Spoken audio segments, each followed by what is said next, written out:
Deus salvar-nos é um acidente ou um ato proposital? A salvação de Deus é como duas moedas que um homem dá a um mendigo ao cruzar com ele na rua? Ou Deus está propositalmente procurando um homem a quem ele possa dar dinheiro? A salvação de Deus é um acidente ou ela está de acordo com um plano determinado? Os que não entendem a salvação podem pensar que a salvação de Deus é acidental. Mas os que compreendem a Bíblia e conhecem Deus percebem que a salvação de Deus não é acidental. Pelo contrário, foi planejada há muito tempo, com um plano definido. Romanos 8:29 diz: Porquanto aos que de antemão conheceu, também os predestinou para serem conformes à imagem de seu Filho. O versículo 30, uma palavra explicativa, diz: E aos que predestinou, a esses também chamou. E aos que chamou, a esses também justificou. E aos que justificou, a esses também glorificou. A salvação sobre a qual estamos falando envolve todas as coisas mencionadas nos versículos 29 e 30. A história da nossa salvação começou com a justificação no versículo 30. Fomos salvos quando fomos justificados. Sabemos apenas que cremos em Jesus e que fomos salvos e justificados. Pensamos que a justificação é o nosso primeiro encontro com Deus. Pensamos que a primeira vez que tocamos Deus em nossa vida foi quando fomos justificados. Mas a Bíblia diz que Deus nos tocou há muito tempo. Ele nos conheceu há muito tempo. Nossa justificação veio mais tarde. Deus nos conheceu primeiro. Alguns têm dito que Romanos capítulo 8, versículos 29 e 30 é a única corrente em toda a Bíblia. É uma corrente de elos diversos. Essa é a corrente mais preciosa e completa. O primeiro elo dessa corrente é o conhecimento prévio de Deus no tocante ao homem. O segundo é a nossa predestinação para sermos conformados à imagem de seu Filho. O terceiro elo é o chamamento dos que foram predestinados. A justificação dos que foram chamados é o quarto elo.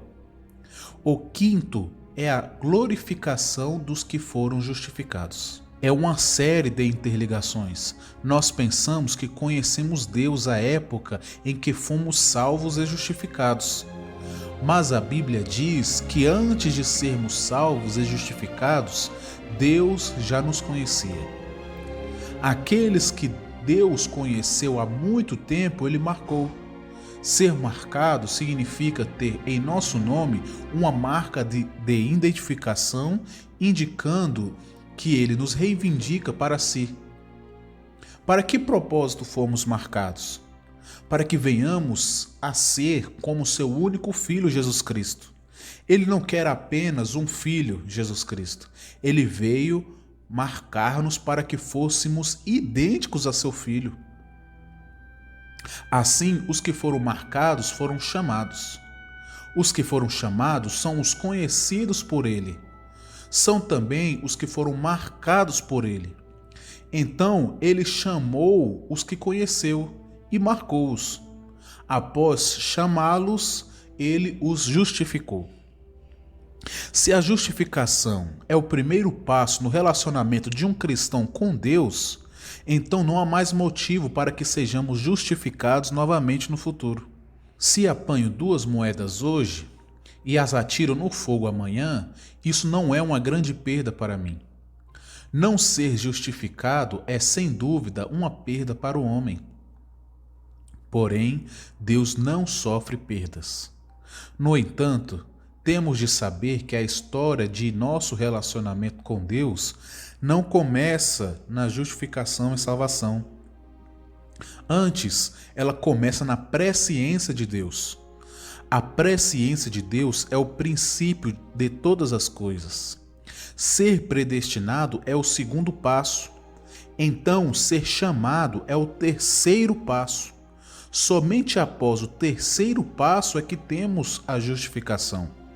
Se perdêssemos nossa justificação e nos tornássemos pecadores novamente, deveríamos questionar a onisciência de Deus. Uma vez que Deus nos conheceu de antemão e nos predestinou, como podemos ainda perecer após sermos salvos? Uma pessoa predestinada por Deus nunca pode ser lançada no inferno e queimada como se fosse um pedaço de madeira. Para nós, tomar uma decisão é uma coisa simples, porque mudamos muito facilmente. Num minuto podemos estar no céu e no minuto seguinte no inferno. É possível que mudemos uma vez por dia nos 365 dias do ano. Mas como Deus é Deus, sua presciência e predestinação não podem ser abaladas. O Deus que conhecemos e a quem adoramos não pode mudar coisa alguma que ele tenha decidido.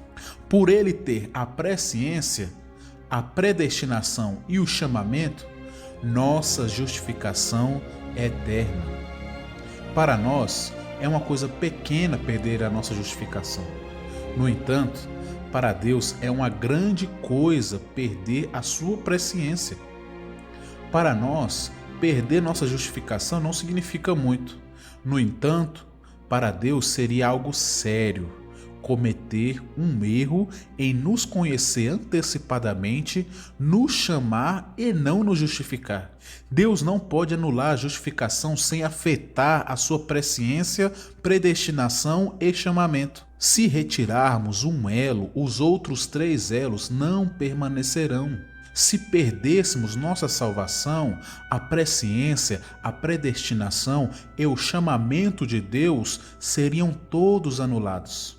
Complementando a outro item, o Senhor diz: e aos que justificou, a esses também glorificou.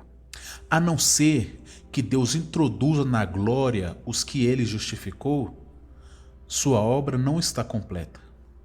Se não pudermos entrar no novo céu e na nova terra, e se não pudermos entrar na glória eterna, a obra de Deus não é completa. O último elo da obra de Deus é a glória. Até estarmos na glória, a obra de Deus não é completa. Essa é a palavra de Deus. O que você está fazendo com ela? Não podemos colocá-la de lado. Deus diz que os que justificou entrarão na glória incondicionalmente. Ele não diz que os que foram justificados entrarão na glória se praticarem boas obras.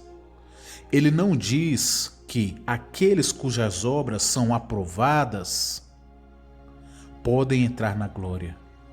Nem diz que os que ele justificou devem ser considerados salvos pelo homem antes que possam entrar na glória. Não há tais condições. Todas as coisas que são mencionadas aqui estão relacionadas com Deus. Foi Deus quem nos conheceu de antemão. Foi Deus quem nos predestinou. Foi Deus quem nos destinou para sermos conforme o seu Filho, inconformados à sua imagem. Foi Deus quem nos chamou e nos justificou. É Deus também quem nos introduzirá os justificados na glória. Novamente, é Deus quem nos introduzirá no novo céu e na nova terra para herdarmos a glória eterna.